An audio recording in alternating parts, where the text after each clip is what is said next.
చూస్తున్నారు తెలంగాణ సమాచార్. ఒక పాత సామెత నేను చిన్నప్పటి నుంచి వింటా ఉన్నా. పచ్చ కామెర్ల వాళ్ళకి లోకమంతా పచ్చ కనబడుతుందట. అట్లాగే అవినీతి పరులకి, అడ్డమైన పనులు చేసే అలవాటు ఉన్న వాళ్ళకి 50 లక్షల రూపాయలతో దొరికిన దొంగలకి, పొలిటికల్ బ్రోకర్లకి ప్రతి పనిలోనూ అవినీతి, ప్రతి కార్యక్రమంలో కూడా ఎంతో కొంత చేతులు మారింటదనే ఒక మూర్ఖపు, తెలివి తక్కువ ఆలోచన వాళ్ళకు ఉంటుంది. ఇక స్వతహాగానే అది అంటారు కదా, పుర్రెలో పుట్టింది కదా ఎక్కడ పోదు అంటారు కదా, అట్లనే ఇక వారికి పుట్టుకతో వచ్చిన బుద్ధి అది. మనం చేయగలిగింది ఏమీ లేదు. కాకపోతే ఇవాళ తెలంగాణలో జరుగుతున్నది ఏంటి? పొద్దున్నుంచి కాంగ్రెస్ నాయకుల హడావుడి, ఏదో జరిగిపోయింది. ఏం జరిగింది అసలు? ఒక భారత పౌరుడిగా, రాజ్యాంగాన్ని గౌరవించే పౌరుడిగా, చట్టాన్ని గౌరవించే పౌరుడిగా నా మీద పెట్టిన కేసు అక్రమ కేసు, పొలిటికలీ మోటివేటెడ్ కేసు, అందులో ఏమీ లేని లొట్టపీస్ కేసు. కానీ ఏదో ఒకటైనా సరే అతికిచ్చి, ఏదో ఒకటి చేసి బట్టగాల్చి మీదేసి ఏదో జరిగింది అని చూపెట్టే ప్రయత్నంలో పెడుతున్న కక్ష సాధింపు కేసు అని తెలిసినా ఏసీబీ విచారణకు పిలిస్తే గౌరవించి నిన్న పొద్దున 10 గంటలకు నేను పోయినా. అదే మాదిరిగా మరి ఈ లొట్టపీసు కేసు ఏదైతే నా మీద పెట్టి కథలల్లి కొంత శునకానందము, పైశాచికానందం పొందుతాననుకుంటున్న చిట్టినాయుడు గారు ఎవరైతున్నారో ఆ చిట్టినాయుడు గారికి మరి తప్పకుండా నేను చెప్పాల్సిన మాట ఒకటి ఉన్నది.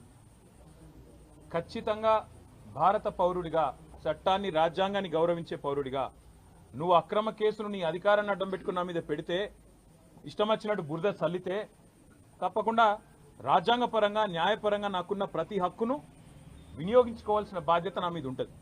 అందుకే నేను ఏసీబీ ఆఫీస్కు పోయినా లాయర్ తీసుకుపోతా అని చెప్పినా, లాయర్తో సహా విచారణకు హాజరవుతా, మీరు ఏం అడిగితే చెప్తా అని చెప్పినా నువ్వు భయపడ్డావు, నేను భయపడలేదు. నేను అర్ధగంట 40 నిమిషాలు ఎదురు చూసినా నీ వ్యవస్థ ఎందుకో కానీ మరి నా నుంచి ప్రశ్నలు అడగడానికి వెనకకు పోయింది. అట్లాగే కోర్టుకు పోయినా, కోర్టులో, హైకోర్టులో పిటిషన్ వేసినాం. ఏమని? ఇది అక్రమ కేసు, ఎఫ్ఐఆర్ తప్పు, ఎఫ్ఐఆర్ అనవసరపు సెక్షన్లు, అక్కరలేని సెక్షన్లు ఇష్టం వచ్చినట్టు పెట్టినారని చెప్పి వాదించినాం. సరే, కోర్టు ఏ కారణం చేతనైతే, ఎందుకంటే న్యాయ వ్యవస్థ మీద మాకు సంపూర్ణమైన గౌరవం ఉంది, న్యాయమూర్తుల మీద సంపూర్ణమైన విశ్వాసం కూడా ఉంది. ఇవాళ హైకోర్టులో మాకు తీర్పు కేవలం క్వాష్ పిటిషన్ కొట్టేసినారు. దానికే కొంతమంది ఎంత సంతోషపడిపోతున్నారంటే, కాంగ్రెస్ వాళ్ళు ఏదో నాకు ఉరిశిక్ష చేసిండ్రు, లేదా నేరారోపణ అయిపోయింది, రుజువు అయిపోయింది, మొత్తం కేసే అయిపోయింది అని చెప్పి సంకలు గుద్దుకుంటా ఉన్నారు. ఆ సన్నాసులకు నేను చెప్పేది ఏంటంటే, ఇది స్టార్టింగే, ఇప్పుడేం తాగమైతే ఎట్లా? హైకోర్టులో ఏదైతే క్వాష్ పిటిషన్ కొట్టేసిండ్రో దాని మీద సుప్రీంకోర్టుకు పోయినాం. సుప్రీంకోర్టులో మ్యాటర్ ఉన్నది. ఇప్పుడు అది ఎప్పుడు వస్తుందో వస్తుంది. అది సుప్రీంకోర్టు ఎట్లా నడుస్తుందో ఆ పద్ధతి ప్రకారం 2 రోజుల్లోనో, 3 రోజుల్లోనో, వారం రోజుల్లోనో ఎప్పుడు వస్తుందో వస్తుంది. అక్కడ కూడా న్యాయ పోరాటం చేస్తాం. అట్లాగే నిన్న మీరు ఏదైతే నా హక్కులకు భంగం వాటిల్లే విధంగా వ్యవహారం చేసినారో, నేను విచారణకు చట్టాన్ని గౌరవించే పౌరుడిగా హాజరై అక్కడ ఏ సమాధానం అడిగినా చెప్తానని పోయినప్పుడు లాయర్లతో రావద్దంటారు. నేను చెప్పిన మీరు దొంగలు, ఎందుకంటే మీరు గిట్లనే చేసింది ఇదివరకు కూడా. పాపం మా పట్నం నరేందర్ రెడ్డి ఆయన ఇయని స్టేట్మెంట్ ఇచ్చినట్టు బుకాయించి వెంటనే మీడియాలో లీకులు ఇచ్చే దౌర్భాగ్యులు మీరు. నేను నమ్మను మిమ్మల్ని, మా లాయర్ బరాబర్ ఉండాలని అడిగిన. రేపు అందుకే కోర్టుకు కూడా పోతున్నా, హైకోర్టుకు కూడా. నాకు న్యాయవాదుల సమక్షంలో విచారణ జరగాలి అని కోరుతూ హైకోర్టుకు పోతున్నా. తప్పేమున్నది అందులో? న్యాయ వ్యవస్థను తప్పకుండా నాకు ఇవాళ ప్రాధేయపడి వారిని అడిగి నాకు ఈ దుర్మార్గుల నుంచి చట్టపరమైన రక్షణ కల్పించండి అడుగుతున్నాను. నేనేం వేరే అడుగుతలేను కదా, ఆ పని చేస్తున్నాను. దానికి కూడా కాంగ్రెస్ వాళ్ళకు ఏమేమో ఆగమాగం అయిపోతున్నారు.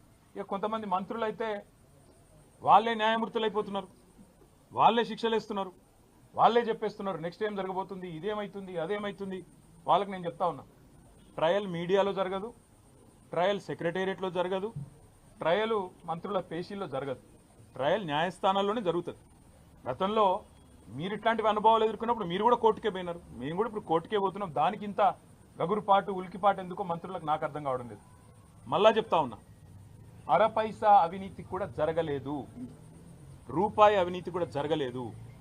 మళ్ళీ చెప్తా ఉన్నా, తెలంగాణ కోసం, తెలంగాణ ఇమేజ్ను ఆకాశం అంత ఎత్తుకు తీసుకుపోవడం కోసం భారతదేశంలో మాత్రమే కాదు ప్రపంచ పటంలో హైదరాబాద్ని ఒక విశ్వనగరంగా ప్రతిష్ఠించడం కోసం తీసుకున్న నిర్ణయం తప్ప ఏమీ ఆశించి కానీ మీలాగా ఏదో వెనకాల గూడుపుటాన్ని చేసుకొని చేసిన పని కానే కాదు. ఇక్కడ మొబిలిటీకి కేంద్రంగా భవిష్యత్తులో ఎలక్ట్రిక్ వాహనాలు ఏవైతే వస్తున్నాయో వాటన్నిటికీ ప్రధాన కేంద్రంగా హైదరాబాద్ను తెలంగాణను తీర్చిదిద్దాలనే ఒక ఉత్కృష్టమైన ఆలోచన చేసినాం తప్ప మీలాగా నికృష్టమైన ఆలోచనలు మాకు లేవు. మళ్ళీ చెప్తా ఉంది, మీలాగా దివాలాకోరు పనులు చేయాల్సిన కర్మ మాకు లేదు.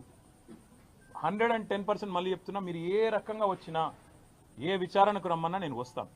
ఎల్లుండి 9వ తారీఖు నాడు కూడా లాయర్లతో మరి రేపు హైకోర్టు రిలీఫ్ ఇస్తే నాకు అవకాశం ఇస్తే హైకోర్టు మా వాదనను మన్నిస్తే లాయర్లను అనుమతిస్తే లాయర్లతో పోతా అటెండ్ అవుతాను. ఈడీ కూడా పిలిచింది 16వ తారీఖు నాడు, తప్పకుండా వారి దగ్గర కూడా పోతాను. వారు కూడా ఏమడిగినా సమాధానం చెప్పడానికి నేను రెడీగా ఉన్నాను. నాకు దాపరికము లేదు, నాకు దాయాల్సింది కూడా ఏం లేదు. నిజాయితీకి ధైర్యం ఎక్కువ. తప్పకుండా నేను ముమ్మాటికి ఒక తెలంగాణ బిడ్డగా, రేషం గల్ల బిడ్డగా, ఏ తప్పు చేయని అనా పైసా అవినీతి చేయని బిడ్డగా చెప్తా ఉన్నా, ఏ విచారణ అనేది ఎదుర్కోవడానికి నేను సిద్ధం. ఇందులో శశబిషలు లేవు. ఈరోజు కొంతమంది ఏదైతే శునకానందం పొందుతున్నారు, ఏదో జరిగిపోయింది వాళ్ళకు కూడా నేను చెప్తా ఉన్నా, ఇది కేవలం ఆరంభం మాత్రమే. ఒక మీ పిటిషన్ను మీ విచారణను కొనసాగించుకోమని చెప్పింది హైకోర్టు తప్ప హైకోర్టు ఏమీ నాకు శిక్ష వేయలేదు, నేనేం నేరం చేసినా అని చెప్పలేదు, లేదా నేనేదో తప్పు చేసినట్టు అంతకంటే చెప్పలేదు, కనీసం స్కామ్ అన్న మాటను కూడా వాడలేదు. కాబట్టి నేను పాత్రికేయ మిత్రులను కూడా కోరుతా ఉన్నా, ఇదిగో పులి అంటే అదిగో తోక, దయచేసి ఆగం కాకండి. ముఖ్యమంత్రి నోట్లకెళ్ళి వచ్చేటి అన్నీ వేదవాక్కులు కావు. ఆయన చెప్పేటి ఆయన ముఖ్యమంత్రి ఆఫీస్ వెళ్ళి వచ్చేటిదన్నీ లీకులన్నీ అవేమి భగవద్గీత సూక్తులు కావు. చాలా చాలా లీకులు ఇస్తూ ఉన్నారు. ధైర్యంగా డైరెక్ట్గా చెప్పే ధైర్యం లేదు. నేను ఇంకొక మాట అడుగుతున్నా, మాకు ప్రత్యామ్నాయం ఏముందండి? అసెంబ్లీ సమావేశాలు జరుగుతున్నాయి, మేము అడిగినాం చర్చ పెట్టు అసెంబ్లీలో అని, నువ్వు పారిపోయినావు, నీకు నన్ను ఎదుర్కొనే ధైర్యం లేదు. ఈ కేసు విషయం 4 కోట్ల ప్రజల ముందు చర్చ పెడదాం రాయనాయన అంటే రాలేదు. ఇప్పుడు కూడా అడుగుతున్నారు రేవంత్ రెడ్డి, నువ్వు మగాడివైతే నీ జూబ్లీ హిల్స్ ప్యాలెస్లో చర్చ పెట్టు, లైవ్ టీవీలు ఇట్లనే పెట్టు, నేను వస్తా. ఇవ్వలేదో ప్రజలు చూడండి, నో ప్రాబ్లం. తర్వాత నువ్వు ఏసీబీ పంపుతావా, ఈడీ పంపుతావా, ఇంకోటి పంపుతావా, దానికి కూడా హాజరవుతా, నాకేం అభ్యంతరం లేదు. కానీ నేను తప్పు చేయలేదు, అనా పైసా అవినీతి చేయలేదు. కాబట్టి ఆ ధైర్యంతోనే చెప్తున్నా, న్యాయస్థానాల్లో న్యాయ పోరాటం చేస్తా. ఒకవైపు న్యాయ పోరాటం చేస్తూనే ఈరోజు ఉదయం నుంచి మా నాయకులు పాపం చాలామంది, వందలాది మంది వివిధ నియోజకవర్గాల నుంచి ఇక్కడికి వచ్చినారు. వారందరికీ ముందుగా నా ధన్యవాదాలు. వారందరికీ నేను ఒకటే చెప్పాను, నేనేం చెప్పినా అంటే, వాళ్ళు ఏం చేసినా మీరు పట్టించుకోకండి. ఈ కేసు విషయంలో వాళ్ళ ఇంట్రెస్ట్ ఫార్ములా ఈ, మా ఇంట్రెస్ట్ ఫార్మర్. ఆయన ఇంట్రెస్ట్ ఫార్ములా, మా ఇంట్రెస్ట్ ఫార్మర్. మేము రైతు భరోసా గురించే మాట్లాడతాం. నువ్వు డైవర్షన్ కోసం ఏం చేస్తున్నావు మాకు తెలుసు. నీకు తెలిసిందే కాదు, ఒకటి డిస్ట్రాక్షను, డిసెప్షన్. ఈ మూడే తెలుసు నీకు. డిస్ట్రాక్షను, డిసెప్షన్, విధ్వంసము, అటెన్షన్ డైవర్షను, మోసం. ఇది కాంగ్రెస్ నైజం. అందుకే నేను అనేది, ఇవాళ రైతులు 70 లక్షల మంది రైతులు ఎదురు చూస్తూ ఉన్నారు. మాకు ఎప్పుడు వస్తుంది రైతు భరోసా? కేసీఆర్ సార్ 12 సార్లు ఇచ్చిండు, చిట్టినాయుడు గారు ఒక్కసారి కూడా ఇవ్వలేదు, ఈసారన్నా ఇస్తాడా, మాట నిలుపుకుంటాడా సంవత్సరం తర్వాతనన్నా అని తెలంగాణ రైతులు ఇవాళ కళ్ళు కాయలు కాసేటట్టు చూస్తున్నారు. వాళ్లకు న్యాయం చేయడానికి కొట్లాడమని చెప్పి మా నాయకులందరికీ చెప్పిన. నా గురించి మర్చిపోండి, న్యాయ పోరాటం నేను చేస్తా, నేను తప్పు చేయలేదు, ఆయన నేను చేయలేడు. ఆయన ఎన్ని రకాలుగా కక్ష సాధింపు ప్రయత్నం చేసినా ఏమీ సాధించలేడు, శోధించలేడు.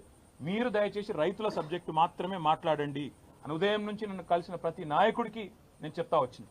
పార్టీ నిర్మాణం మీద దృష్టి పెట్టండి, 6 గ్యారంటీల అమలులో ప్రభుత్వం ఫెయిల్ అయిన విధానం మీద దృష్టి పెట్టండి.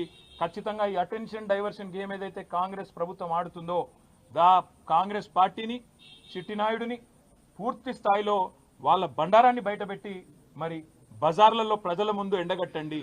ఆడబిడ్డలకు ఇస్తానన్న 2500, అదేవిధంగా పెద్ద మనుషులకు ఇస్తానన్న 4000 పెన్షన్లు ఎప్పటి నుంచి ఇస్తామని చెప్పి నిలదీద్దాం. ఆ దిశగా కార్యాచరణ చేద్దాం తప్ప ఏ రకంగా కూడా పొరపాటున కూడా ఈ కేసు విషయంలో మీడియా హడావుడికో, చిట్టినాయుడు గారి లీకులకో ఆగం కాకండి. మీడియా వాళ్ళు మీ బాధ నేను అర్థం చేసుకోగలుగుతా. 24 గంటల న్యూస్ ఛానళ్ళు మీరు నడపాలి, అది గిర్రగిర్ర తిరగాలి, ప్రతి నిమిషం కొత్తదనం కావాలి. ఇక అవన్నీ తప్పదు, మీ బాధ నేను అర్థం చేసుకోగలుగుతా, మీ తప్పు కాదు. కాకపోతే నేను మీతో ప్రార్థించేది కూడా దయచేసి ఈ కేసు విషయంలో చూపెట్టే ఇంట్రెస్ట్ ఆ రైతుల బాధ గురించి చూపెట్టారు. ఈ కేసు విషయంలో చూపెట్టే ఇంట్రెస్ట్ ప్రజల బాధలు, హైడ్రా బాధితులు, మూసీ బాధితులు, వాళ్ళే కూడా చూపెట్టండి. దయచేసి వాళ్ళ బాధలు కూడా చెప్పండి. 6 గ్యారంటీలు ఫెయిల్ అయ్యి సంవత్సరం తర్వాత అటెన్షన్ డైవర్షన్ కోసం పడుతున్న పాటల గురించి కూడా అప్పుడప్పుడు వాళ్ళు చేస్తున్న ఫీట్ల గురించి కూడా చెప్పండి. ఆత్మహత్యలు చేసుకుంటున్న ఆటో డ్రైవర్లు, చనిపోతున్న నేతన్నలు, వాళ్ళ గురించి కూడా చెప్పండి. గురుకుల పాఠశాలల అధ్వాన పరిస్థితుల గురించి కూడా దృష్టి సారించండి అని చెప్పి కూడా కోరుతూ, న్యాయపరంగా చట్టపరంగా భారత పౌరుడిగా రాజ్యాంగం నాకు ఇచ్చిన హక్కును, రాజ్యాంగం అంటే అంబేద్కర్ గారు రాసిన రాజ్యాంగం, అనుల వారి రాజ్యాంగం కాదు, అంబేద్కర్ గారు రాసిన రాజ్యాంగం ఇచ్చిన హక్కు నేను తప్పకుండా విధిగా వాడుకుంటా. ఎన్ని న్యాయస్థానాలకు పోవాలో పోతా, దానికి మంత్రులకేం కడుపు నొప్పి నాకైతే అర్థమైతలేదు. తప్పకుండా నాకు విశ్వాసం భారత న్యాయ వ్యవస్థ మీద ఉన్నది. 100కు 100% అల్టిమేట్గా ధర్మం గెలుస్తుంది, న్యాయం గెలుస్తుంది, నిజం నిలకడ మీద తెలుస్తుంది. మనం నిజం కడప దాటి బయటకు వచ్చే లోపల అబద్ధం ఊరంతా తిరుగుతుందని చెప్తారు. పొద్దు నుంచి చాలా మంది కాంగ్రెస్ వాళ్ళు అబద్ధాలు తిరుగుతున్నాయి. దయచేసి మీరు నిజం చెప్పడం, మీరు కూడా నిజం చూపెట్టడం స్టార్ట్ చేయాలని చెప్పి కూడా కోరుతూ, మీ అందరికి కూడా పొద్దు నుంచి చాలా ఓపికగా ఇక్కడ ఉన్నందుకు మీ అందరికి కూడా ధన్యవాదాలు.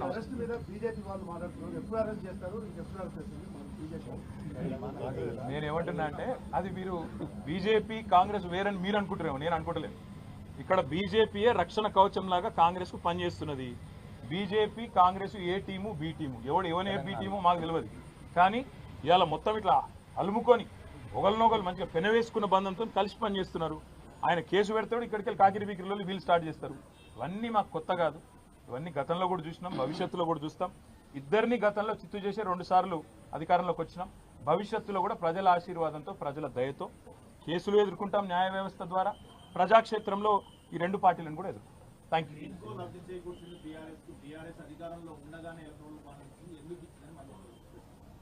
ఏ మంత్రి? బాంబులేటి గారా? బాంబులేటి గారు వారికి ఒకటి చెప్తా ఉన్నా నేను, ఎలక్టరల్ బాండ్స్ విషయంలో పాపం శ్రీనన్న ఆనాడు మా పార్టీలో ఉన్నట్టున్నాడు. ఎలక్టరల్ బాండ్స్ విషయంలో పొంగులేటి శ్రీనివాసరెడ్డి గారికి నేను ఒక సూటి ప్రశ్న అడుగుతున్నా.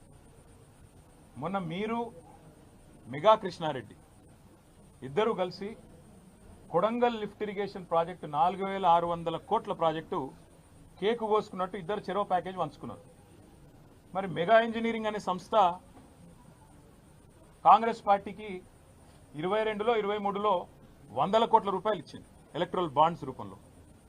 మరి ఇవాళ నేను అంటే ఇది క్విడ్ ప్రో కో, మెగా డబ్బులు ఇచ్చింది, అందుకే రేవంత్ రెడ్డి కొడంగల్ లిఫ్ట్ ఇరిగేషన్ ఇచ్చిండు, మీరు కూడా డబ్బులు ఇచ్చిండు, కాబట్టి రాఘవ ఇంజనీరింగ్ కూడా ఆయన పని ఇచ్చిండు అంటే మీకు సమ్మతమేనా? నంబర్ 1.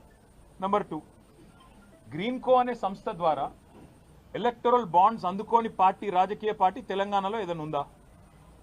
ఒక బీఆర్ఎస్కి ఇచ్చిండ్రా?